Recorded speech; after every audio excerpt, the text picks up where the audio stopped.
Hello everyone, welcome to my channel. আপুনি বেছিকৈ চিন্তা কৰে নেকি? যদি চিন্তা কৰে বেছিকৈ, আহক আমি এখন কিতাপৰ কথা আলোচনা কৰোঁ। কিতাপখনৰ নাম হ'ল The Art of Not Overthinking. Overthinking বেছিকৈ চিন্তা কেনেকৈ কৰিব নালাগে বা ইয়াৰ পৰা কেনেকৈ পৰিত্ৰাণ পাব পাৰি। এই কিতাপখনৰ পৰা আমি জীৱনৰ 10টা ইম্পৰ্টেণ্ট লেসন আমি ডিসকাস কৰিবলৈ গৈ আছোঁ এই ভিডিঅ'টোত। সো নাম্বাৰ 1 পইণ্ট হ'ল আন্ডাৰষ্টেণ্ড ইউৰ ট্ৰিগাৰ। আমি যে বেছিকৈ চিন্তা কৰোঁ সেইটো একচুৱেলি আমি কিহৰ পৰা চিন্তাটো কৰোঁ মেইন কাৰণটো আমি বিচাৰিব লাগে। ইয়াত লিখকে সূৰ্য কাপুৰ খুব ধুনীয়া লিখিছে সৰু কিতাপ এইখন। সো আমি আমাৰ যিটোৰ পৰা আমাৰ অভাৰথিংকিং হয় সেইটো আমি প্ৰথম উলিয়াই ল'ব লাগে আৰু তেতিয়াহ'লে আমাৰ যিটো অভাৰথিংকিং সেইটো কমি যায় যদি আমাৰ মেইন সোৰ্সটো গম পাওঁ কিহৰ পৰা হৈছে তাৰ ওপৰত আমি ভালকৈ আলোচনা কৰি কিনে। সেকেন্ড পইণ্টত আছে একশ্যন ডিমিনিশেছ এনজাইটি। আমাৰ যিটো এনজাইটি চিন্তা অভাৰথিংকিং সেইটো কিহে নোহোৱা কৰে কামে নোহোৱা কৰে। যদি আমি বেছিকৈ ভাবি থাকোঁ কামটো যদি ষ্টাৰ্ট নকৰোঁ তেতিয়াহ'লে আমাৰ টেনশ্যনটো বাঢ়ি গৈ থাকে, ষ্ট্ৰেছ বাঢ়ি যায়। গতিকে কি কৰিব লাগিব আমি কামত ধৰিব লাগিব। কাম আৰম্ভ কৰাৰ লগে লগে এনজাইটিটো কমি যায় আমাৰ। থাৰ্ড পইণ্ট হ'ল শিফ্ট টু এ solution oriented mindset.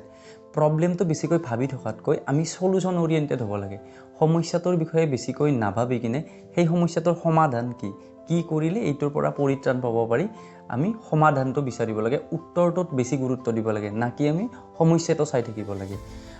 Number 4 point হ'ল let go what you can control. আমাৰ জীৱনত এনেকুৱা কিছুমান ঘটনা আছে যিবিলাক আমি কণ্ট্ৰল কৰিব নোৱাৰোঁ, সেইটোক আমি কি কৰিব লাগিব যাব দিব লাগিব। সেইটোৰ ওপৰত বেছিকৈ ভাবি থাকিলে আমাৰ নিজৰে লছ, আমি বেলেগ কাম কৰিব নোৱাৰিম।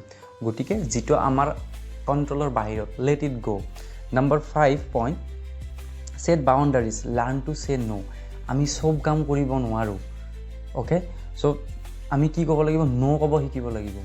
আমি চব কামতে যদি ইয়েছ কওঁ আমি তেতিয়াহ'লে আমাৰ সিমান টাইম নহ'ব আৰু আমি মেইন লক্ষ্যৰ পৰা আমি বিচলিত হৈ যাম। গতিকে কিছু ক্ষেত্ৰত যিটোৰ পৰা আপোনাৰ লছ হ'ব পাৰে হানি হ'ব পাৰে সেইটো আপুনি নো কৈ দিয়ক। Next point practice daily mindfulness. ইয়াতে কি কৰিব দিছে আমি ডেইলি প্ৰেক্টিছ কৰিব লাগিব। ভাল কথা ভাল চিন্তা আমি মাইণ্ডত ফিড কৰিব লাগিব।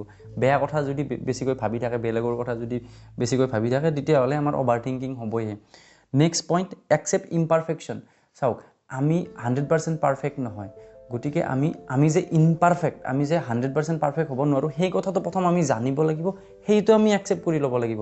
তেতিয়াহ'লে আমি বেছি চিন্তা আমাৰ বেছিকৈ নহ'ব। কিয়নো আমি জানোৱে যে ভুল হৈছে আমাৰ আৰু আমি পিছত শুধৰাই ল'ব পাৰিম। কাৰণ 100% পাৰফেক্ট কোনো মানুহে নাথাকে, নাথিং ইজ পাৰফেক্ট বুলি কয়। Next point simplify your world. আমি বেছি কথা চিন্তা কৰি এনেই আমি মূৰ ঘূৰণি কৰিব নালাগে। আমি আমাৰ পৃথিৱীখন আমাৰ ডেইলি কাম আমাৰ চিন্তা ষ্ট্ৰেইট ফৰৱাৰ্ড হ'ব লাগে। তেতিয়া বেছি ক্ৰিটিকেল হ'ব নালাগে। চিম্পলি সকলো কথা আমি সৰলভাৱে সহজভাৱে ভাবিব লাগে। তেতিয়া কি হয় অভাৰথিংকিঙৰ পৰা দূৰত থাকিব পাৰিম আমি। নেক্সট পইণ্ট হ'ল ইউজ থট লিমিটিং টেকনিক। এটা কথা কি যিহেতু আমাৰ মনটো অলপ উগুল থুগুল, আমাৰ বিভিন্ন ধৰণৰ চিন্তা আমাৰ মনত আহিব পাৰে। আমি কি কৰিব লাগিব তাক লিমিটিং কৰিব পাৰিব লাগিব। চব সমস্যা আমি আমাৰ নিজৰ কৰি ল'ব নালাগে, লিমিট কৰিব লাগে। চব কামত হাত দিব নালাগে। য'ৰ পৰা আমি টেনশ্যন পাওঁ যিটো কাম আমি নোৱাৰোঁ তাৰ পৰা আমি দূৰত থাকিব লাগে আৰু যিটো আমাৰ কৰ্তব্য যিটো কাম তাত আমি ফ'কাছ কৰিব লাগিব। তেতিয়া আমি এনে ষ্ট্ৰেছৰ পৰা অভাৰথিংকিঙৰ পৰা দূৰত থাকিব পাৰিম। Last point cultivate self kindness. আমি নিজকে ভাল পাব লাগিব আৰু আমি ছেল্ফ এৱেৰনেছ বা ছেল্ফ কাইণ্ডনেছ বা আমি যিটো এফাৰ্মেশ্যন কৰোঁ তেনেকুৱা ধৰণৰ কাম কৰিব লাগিব যাতে আমাৰ মাইণ্ডটো ভালে থাকে, অভাৰথিংকিঙৰ পৰা দূৰত থাকে।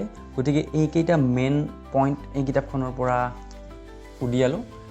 সৰু কিতাপ আপোনালোকে পঢ়িব পাৰে আৰু আজিৰ ডেটত আমি সকলোৰে কম বেছি পৰিমাণে থিংকিংটো আছে, কাৰণ বিভিন্ন ধৰণৰ সমস্যা আৰু সেইবিলাকৰ পৰা পৰিত্ৰাণ পাবলৈ আমাৰ মগজুত অল দ্য টাইম কিবা নহয় কিবা চিন্তা চলিয়ে থাকে। গতিকে তাৰ পৰা আমি কেনেকৈ পৰিত্ৰাণ পাব পাৰোঁ বা আমি চিন্তা কমাব পাৰোঁ সেই লৈ এই কিতাপখন লিখা হৈছে। আপোনালোকে পঢ়ি চাব আৰু কিতাপখনৰ 10টা ভাল লগা পইণ্ট মই আপোনালোকৰ লগত ডিছকাছ কৰিলোঁ। থেংকছ ফৰ ৱাচিং দ্য ভিডিঅ'।